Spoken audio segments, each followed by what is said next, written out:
Say yes to new beginnings. Yes. Say yes to new standards of excellence. Yes. Say yes to engaging reportage with a difference. Yes. Introducing Yes International Magazine.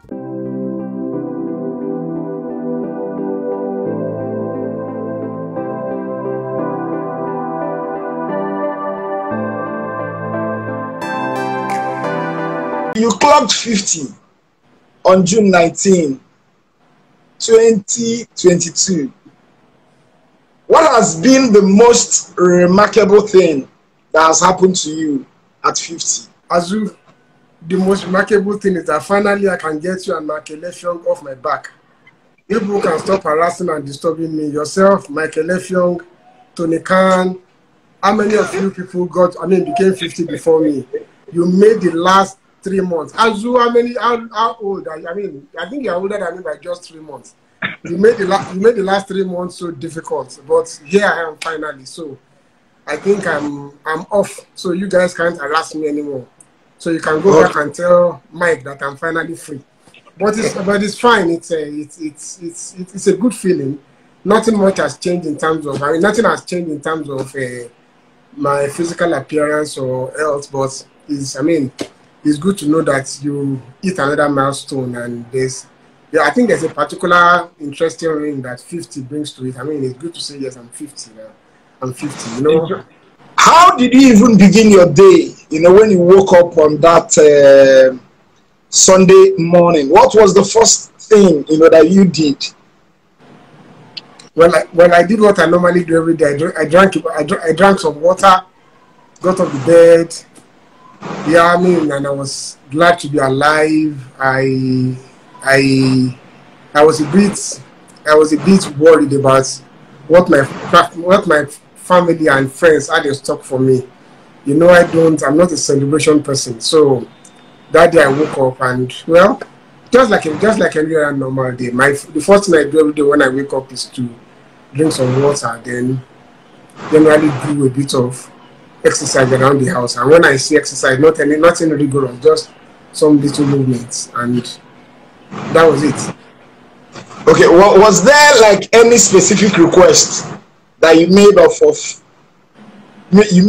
from God on that Sunday morning when you hit the golden age of 50? Well, I was just happy. I was happy that I was surrounded by friends, by family. My request has always been that God should show me whatever He wants from me and give me the strength and wisdom to be able to carry that out. I don't make any specific request for myself.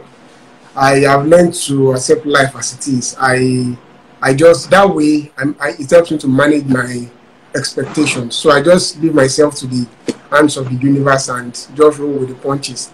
The idea is to have the strength and knowledge of God wants from you and to be able to do that. That is what I ask for every day. That was what I asked for on June 19.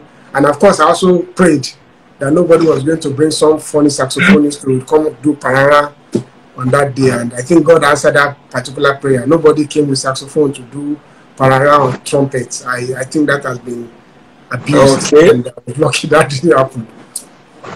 Okay. Now, other than your family members, who was the first person to wish you a happy birthday? I think my mother-in-law. It's tradition with her. Interestingly, my wedding anniversary is actually exactly a week after my birthday. My birthday is on the 19th. I got married on the 26th, exactly a week after. So my mother-in-law was the first to wish me happy birthday. She was also the first to wish me a happy wedding anniversary. That was this Sunday. So it's her. I give that to her every time.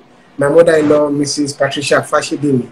Nobody beats her to it. Now, of all the birthday messages that you got, which one touched you the most and why?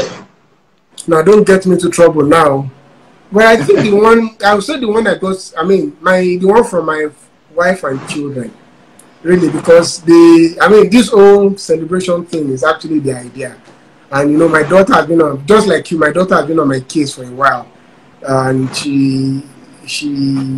so the message they gave to me, they sent to me, really touched me a lot. And to be surrounded by family is the best thing for me, really. And I mean, I got a lot of wonderful messages, a lot of people, friends, even people that I didn't expect, people that I thought would just generally leave me alone. I got tons of wonderful messages from them, but I must say that the one that came from my family mean a lot to me. So at 50, what is going to change about Olumide Iyanda? The first thing I actually want to do is that I actually want to grow. I actually want to grow gray. I mean, I want to. I need some gray hair. See, I think I'm tired of being around, and I'm seeing people who are way younger than me thinking that I'm younger than them. So I want that. I need to grow some gray hair. So I'll probably take some lessons about that from you. What will change? Nothing much, really. As you like, you know me. I mean, all these questions you're asking me, I'm sure you can answer questions about my life for me. If I'm not able to grant an interview, I'll just say as you can answer for me. I live each day as it comes. I don't make any grand plan for myself. I have learned to leave my fears in the hands of my creator. So what will change? Nothing, because there was nothing bad about me, really.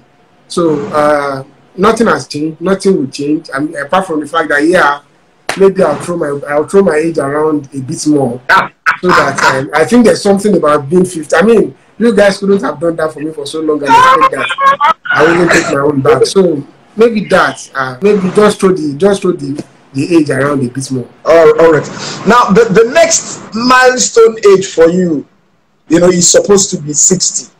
What are some of the targets you set for yourself between now and then? Well, I want to be a better person, and hopefully by then I would have retired from journalism. Well, to a large extent, I say to myself now that I'm in some form of semi-retirement. But by then, like I said, it's about the goal that I have for myself. Now, I guess the number one goal would be for me to be alive at 60. I mean, I need to be alive to be to achieve whatever it is that I want to achieve.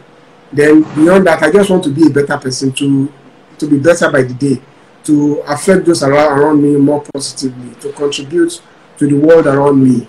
And I start with the world around me, because I think that for so long, many of us are fixated with wanting to change the world without trying to change ourselves and change those things that are within our immediate reach. There's this prayer that I like, the prayer that God grant me the serenity to accept the things I cannot change, and the courage to change the things I can, and the wisdom to know the difference. I want to be able to change the life of myself and those around me, one day, one life at a time.